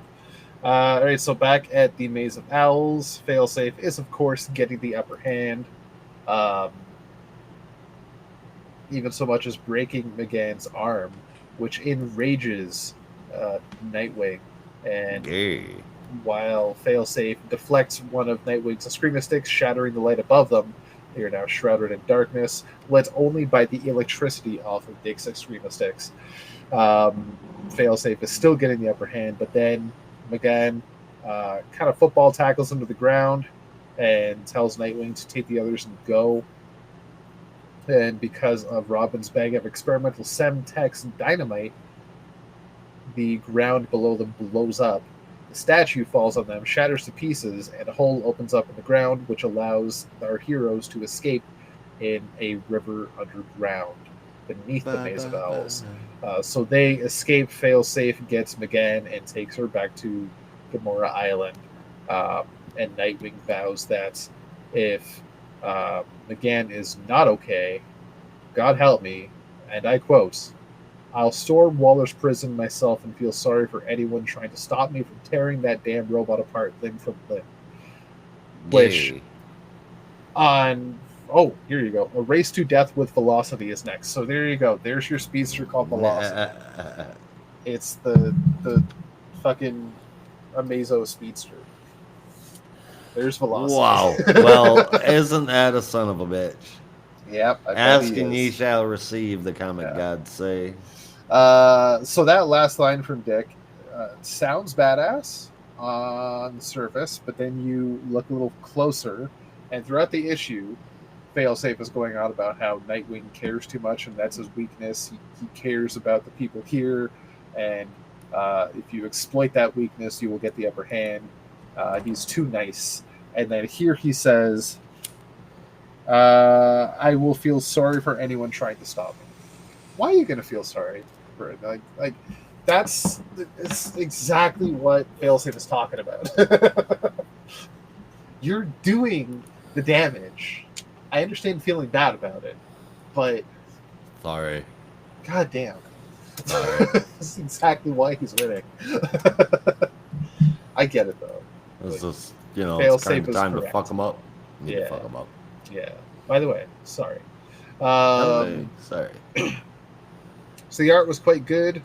Story was very simple. Honestly, it felt like there wasn't really a need for this because it was just another issue to show off Failsafe. TaskForceVII is going through the Justice League of Amazos. Eventually, they're going to have to talk about the Batman of Amazos, which is Failsafe. But this is nothing new from anything we'd already seen in Chip Zdarsky's Batman. Right? It's Failsafe wrecking shit because he's Batman and he understands the heroes. Yep. And they called in Jace. Wait, they what? They called in Jace. When did they call in Jace? I don't remember, but I remember. What? Jace wasn't in this. No, not in it, but in the dialogue, I believe that they said that he got called in. Or they were calling him in. Oh, this is so damn dialogue heavy. Yeah. I don't remember that at all, but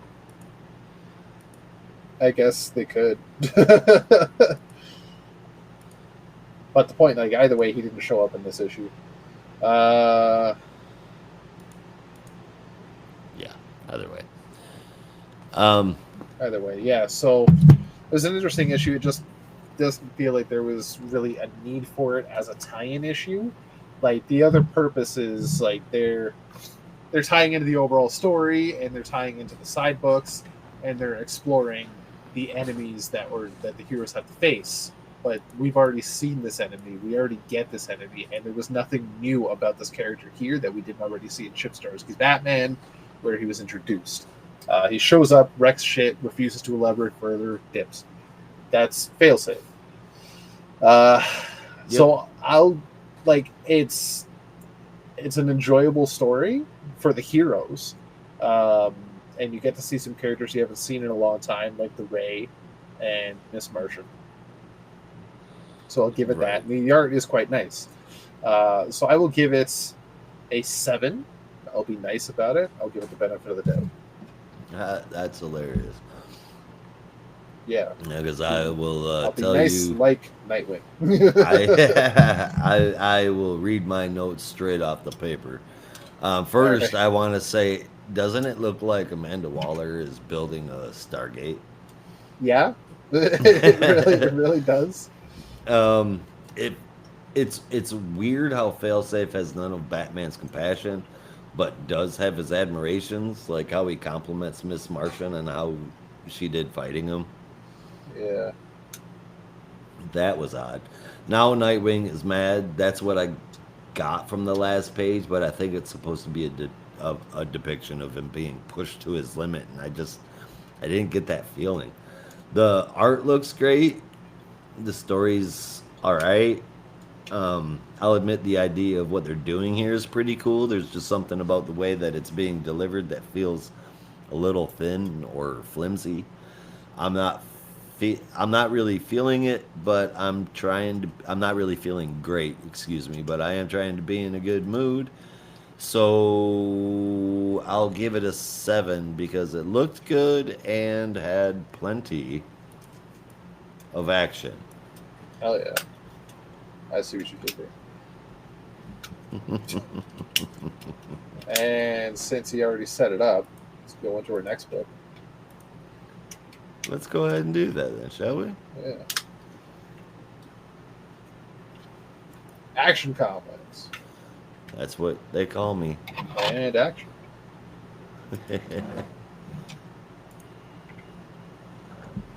You want to tell us about that, Rob? No, I just told you about a book. All right, fine, I'll do it. Written by Gail Simone, pencils from Eddie Barrows, inks by Danny Minky, colors from Rex Locus. I think I had Rob nervous for a second. Letters by Dave Sharp with the cover from. I was just fucking ready to jump in if you hadn't written anything down. And then, well, see how good of a teammate that man is.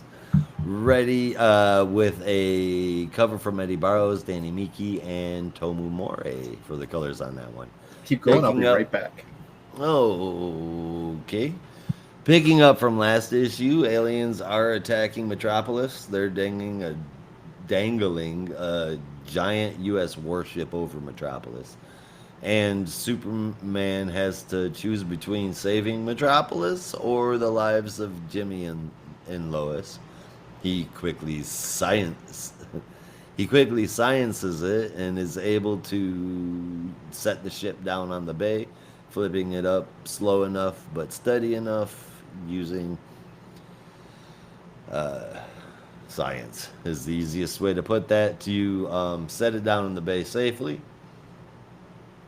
That means he's passed the first challenge from the aliens.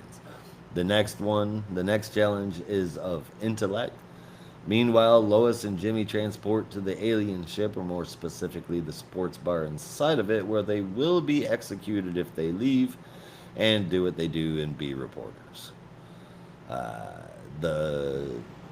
The second challenge is the bottled city of Kandor. It's surrounded by a total of 12 deadly robot arms. I mean, these guys are going all out. I forget what they're called though. Something that starts with a G. I am gonna look real quick because I am now super curious.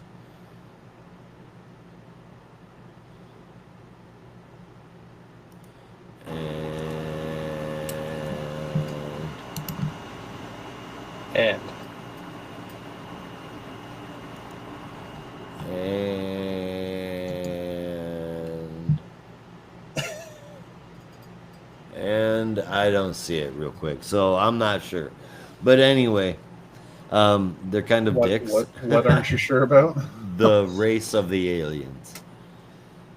Oh yeah, it's. I don't know if it. It starts with a G. It was specifically stated in this one. Oh, well, okay then. In any case, the second challenge is the bottled city of Kandor.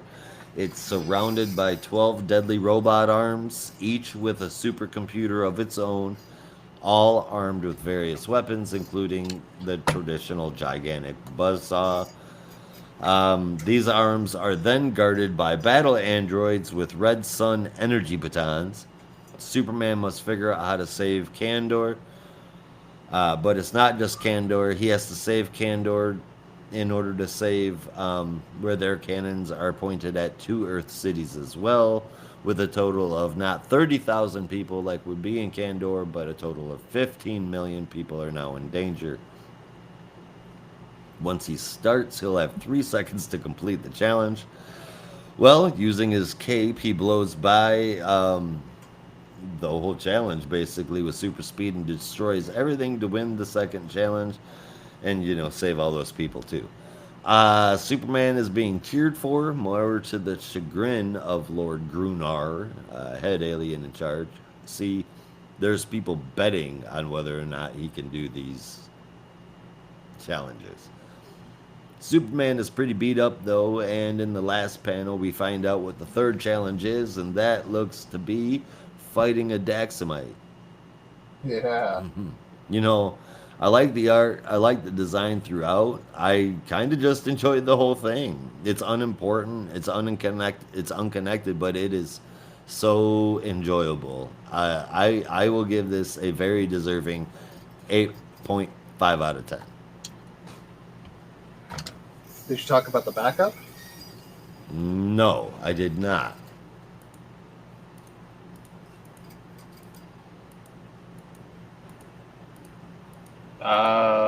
Well, I could talk about the main story. There's not really much more to say about it apart from what you said. There's not much to say about it at all. It's really fucking good. There are a couple of picky things for me here and there that I honestly I don't even remember what they are now. I can just get over them really quickly. I say that because I don't even fucking remember what they are. It was just certain things in the dialogue. I'm just like, yeah, this feels weird. It doesn't sound right. But it's such a minor point. The rest of the story is really good and really well done. And this, like, putting it as a story in Superman's past is very interesting. It's really, really cool idea. But I will give my score after we do the backup. All right, I'm looking for the creative team because I forgot to write that down. Oh, there it is. Written by Rainbow Rowell, art from Cien Torme, colorist Romulo Friardo Jr., letterer Dave Sharp. It's Lois and Clark in Love at Work Part 2. This is basically, in just real quick, Lois is being the kind of editor that trusted news person should be, completely removing Clark from Metro coverage. He's basically no longer what a reporter would call a real reporter, and still out there doing Superman shit and listening to his wife. That was pretty much the backup. I like seeing Lois like that. She's completely HBIC. She's going with her gut. Granted, that pep talk that Clark gave her in the last issue kind of backfired on him. He has to respect the reason why she's doing what she's doing to him. Now, here's my thing. I don't know what the reason is. At least I didn't see or understand what the reason is why she took him at least off. I understand taking him off the Atomic Skull story. Taking him off of anything that could potentially be a Superman story, which means removing him completely from the Metro or main headlines. So he covers girls and now he covers little girls hopping on pogo sticks trying to break records and shit. 'Tis the price one pays to be Superman. Is apparently still just getting like rave reviews about his writing. Yes. Yeah, like the whole thing kind of rubbed me the wrong way. I get like the whole personal side of it and having the objectionable point of view, but at the same time, the whole reason he became the Metro reporter was so he could be where the action is, and if people needed saving, he could jump in at a moment's notice. He knew where to go and when. But realistically, I mean, it's going to be what, like a second difference? He's got to do what he's got to do, right? Yeah. Otherwise, but he faces the wrath of his true secret fucking weakness, and that's Lois Lane. As every husband knows, the weakness is the wife. Indeedly do. Yes. That. Say yes. Don't take that out of context, folks. That came out. This is a husband thing too. That came out wrong. A wife is not a weakness, but a husband's weakness is his wife. If that makes sense. 'Tis the only person that we will instinctively bend our knee for. Exactly. Is what he means to say. Yes. Yes. Thank you, Josh. You are putting the right words in my mouth because I cannot fucking articulate what I'm trying to think. I'm trying to say. 'Tis alright. Yeah. That's what I'm here for. 'Tis only a flesh wound. Everything will be okay. The backup, I understand both points of view. It's hit or miss. Excuse me. I do think that when we get to the third part, Clark is going to find a brighter side to being the beat reporter. I would agree. Yeah, I find it interesting that there. I forgot to mention this, and I'm sorry I keep interrupting you, but I don't forgive you. Damn it. Why'd you interrupt me? I find it funny that when Clark gets demoted to covering fluff pieces, Jimmy gets demoted right along with him. I mean, yes and no, because he also got called to take photos of the atomic skull breaking out of prison. I think he just goes where the story is, takes photos of anything. He's like the lead photographer. Jimmy is the unknown member of the Speed Force. Yeah, really. I did like that Jimmy kept asking him what Clark did to piss Lois off. Right.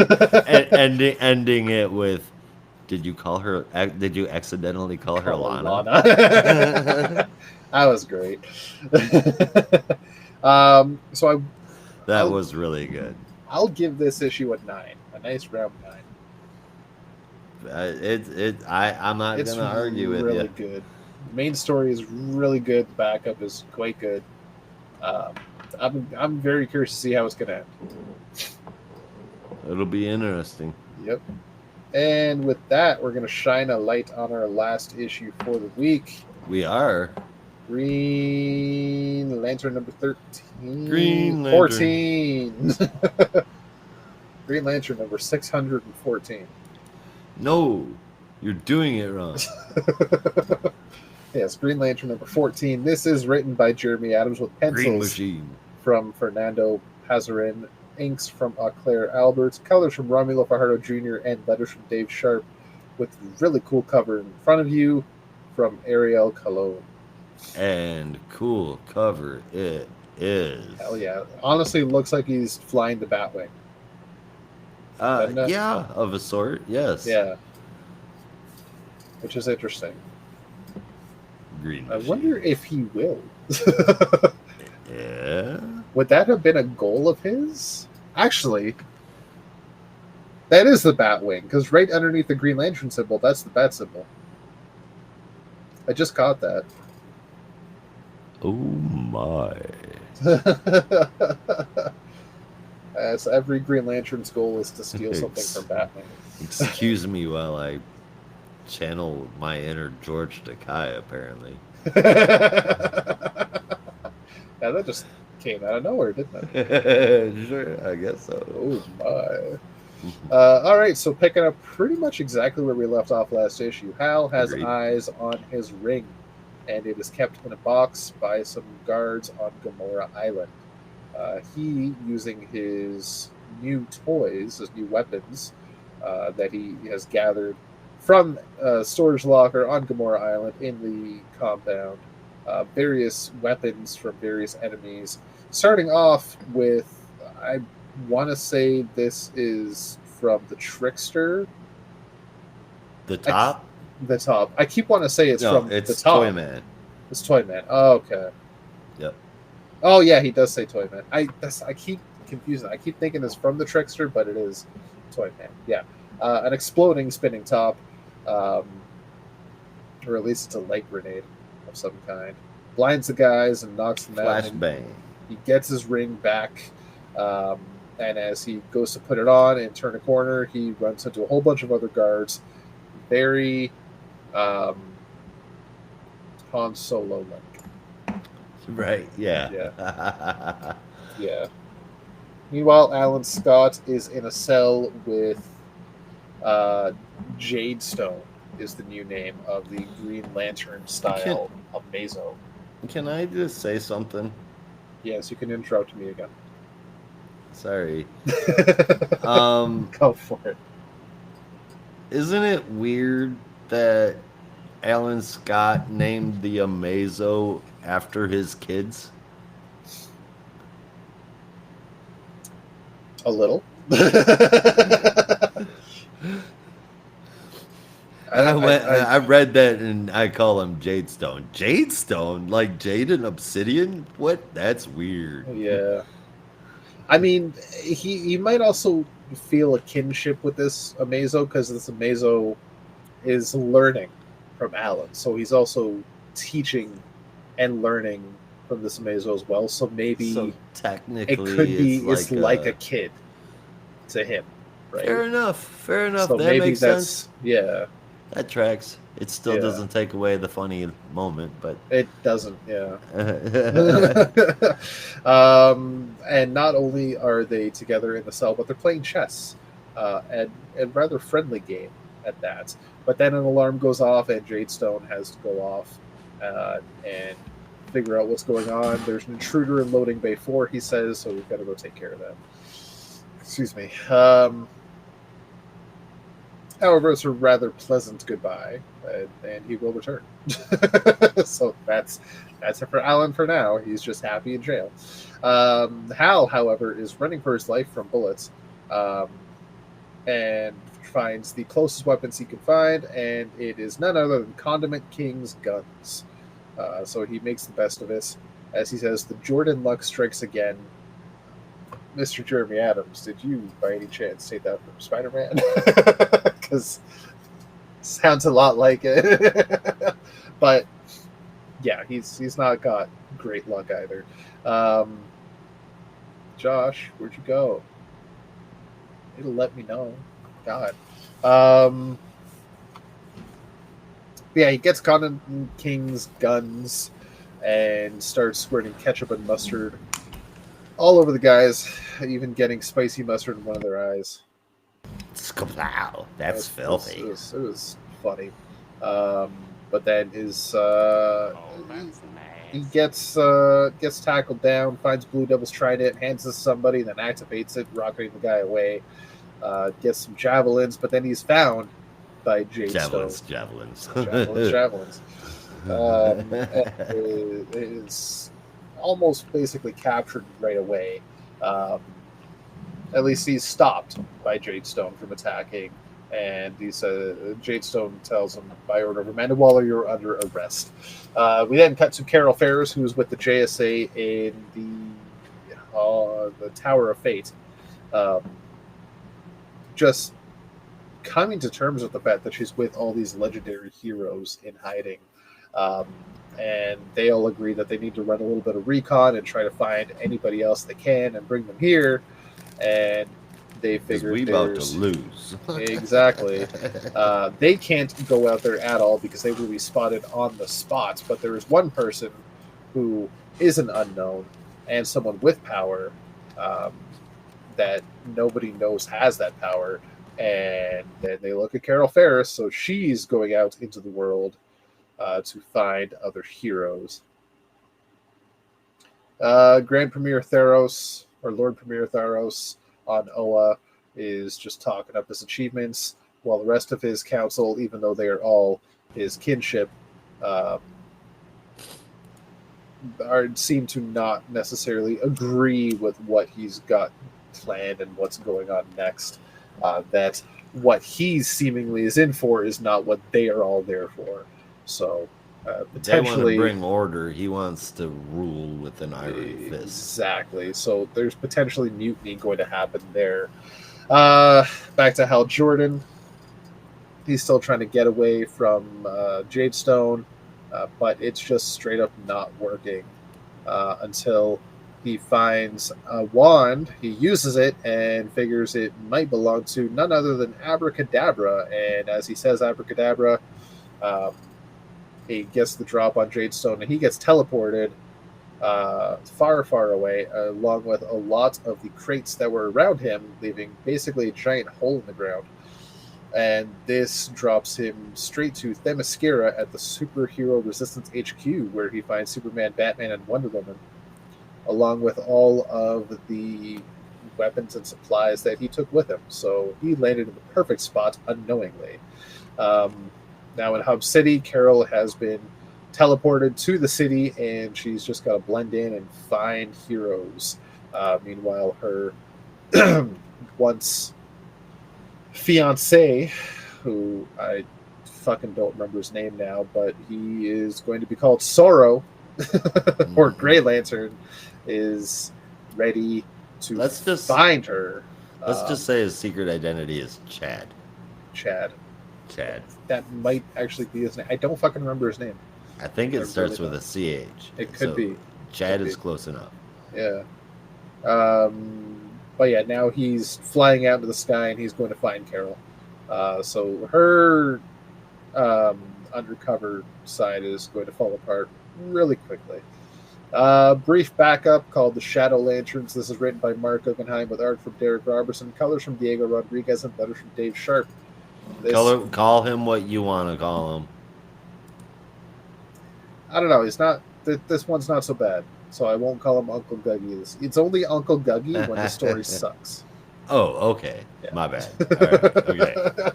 Was not aware of the Uncle Guggy etiquette. Wow, that was really hard. Say that shit 5 times fast. Uncle Guggy etiquette. Uncle Guggy. All right, so this follows a lantern by the name of Shint Deproba.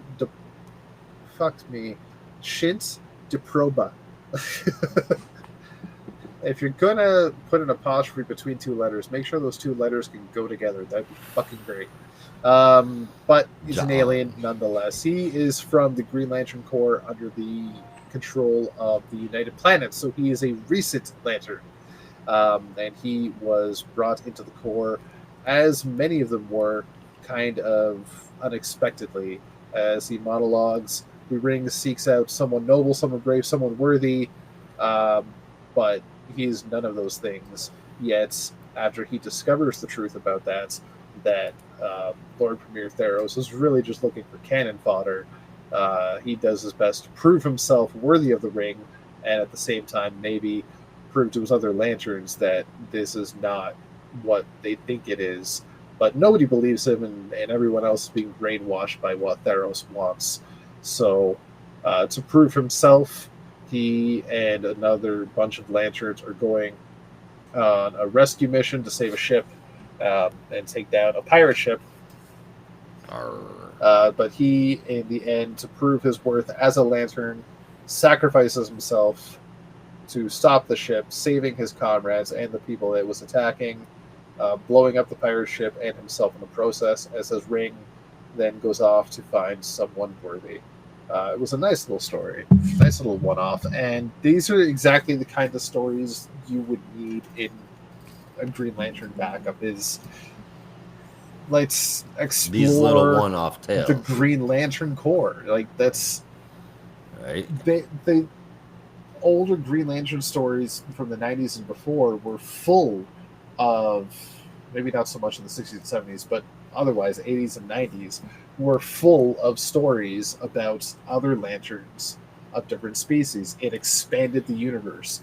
It told stories of the Green Lantern from Sector 3256. Right? And there's no reason they can't do that again. Exactly. It doesn't have to be anything spectacular or amazing.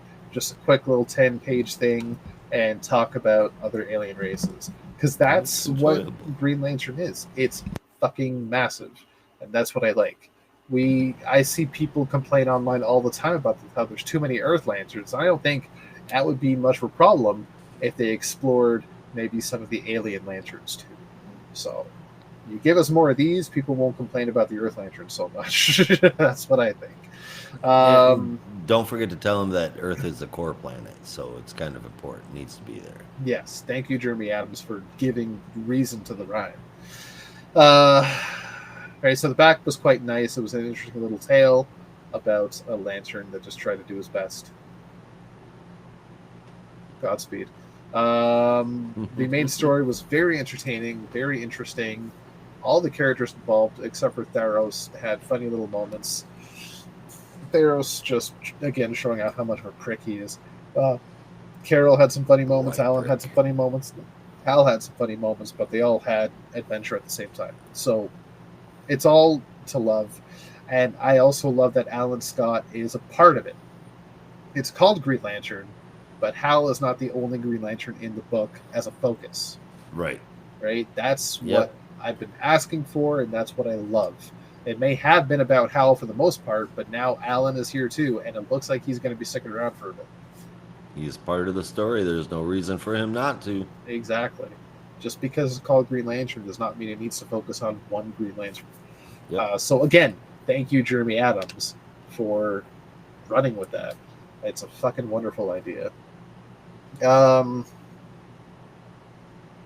it's really Hal escaping prison, and it was a fun little jaunt. I'm looking forward to see where he goes next. It looks like he might be flying the Batwing, which is cool. Because while he does have his ring, he doesn't have his battery, and he has no way to charge it because his battery is still locked up. So, unless he can somehow get to wherever it was, he's on Earth. He needs to get to under. Wherever that cave was that has the giant fucking battery. Which that might be where he's headed next. But we'll see in issue 15 next month. But for this issue, I will give it art fantastic, story fantastic, backup fantastic. It's going to get a 9.25.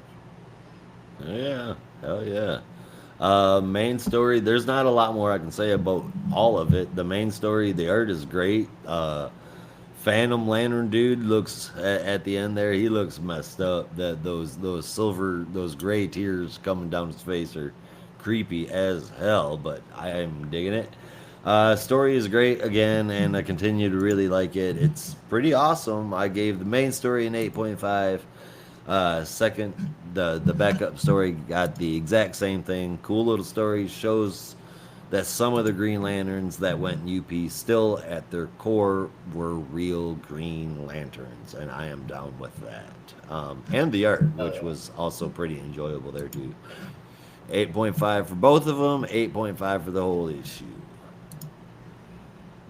Hell yeah. Yeah. And that is our books. So with that, let's get to our top 3 and favorite moments. Top 3 and favorite moment? Yeah. Well, I'll be. My top 3 go like this. In third place, Action Comics. In second place, Green Lantern. And in first place, Outsiders. And my favorite moment was in Green Lantern. It was Hal. Shortly, right after the beginning of the book, basically. Is that Kite Man's kite? Oh, hell no. That made me laugh. Yeah, that's pretty good. For me, number 3, I'm going to have Batman and Robin. It did score a little lower than Outsiders, but Batman and Robin I understood a lot more. So it's going to take number 3. Number 2, I have Action Comics. And at number 1, no surprises, Green Lantern. It is really fucking good. Just barely beating Action Comics, though. Really is just barely beating it. Favorite moment for me, I'm going to honestly take any moment of Hal using one of the bad guy's weapons. Just interesting. There was a whole host of B and C tier villains tech being used by Hal Jordan against just stormtrooper after stormtrooper after stormtrooper. Toyman's tops, Condiment King's condiment guns, Blue Devil's trident, javelins.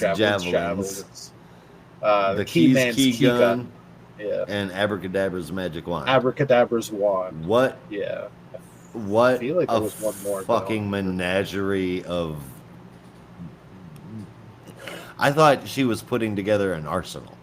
What the fuck is this? I mean, this is cataloging fucking everything. We just got in the shitty section, I suppose. I mean, clearly they work because it helped him escape. right? Nobody tell him, or there'll be a team up. All right, Also, so, yeah. did you? I can't believe you didn't read the new oath of the Green Lanterns. I read it. I don't believe it. I don't. So you won't say it on the podcast. It's not. I just think it's very temporary, and I don't think it's necessarily really an oath. Like it's an oath, but it read more just like. It's blathering, dude. Yeah. It's unnecessarily long. Look, I don't think it's any deepest- longer than normal oath. It's 8 bars. right, but the bars they're Oh yeah, they're pretty uneven. long They're and very uneven uneven. for sure. Yeah. In deepest space, on planets far and near, the Shadow Lanterns are now here, and all who will do evil will always fear. That doesn't feel offbeat at all. Yeah. The army that does the will of its Lord Premier. Oh boy. Yeah. It's not good. No, the UP needs to go all the way away. This is where I can context Uncle Guggy. Uncle Guggy. That was horrible. But the rest of it, pretty good. Yeah. Uncle Pretty Guggy wrote the good. oath. Mark wrote the rest of the story. I buy that. Yeah. All right, so let's call it here. That was the show. That was the show. So thank you everybody for watching. We will be back next week covering all of DC's weekly releases. Same geek time, same geek channel. And that's the show. So we're getting out of here. You have to as well. Get the hell out. I'm done. Be careful out there. And remember, in the Geek Matrix, everybody has a home. In the Geek Matrix, you are not alone. Peace.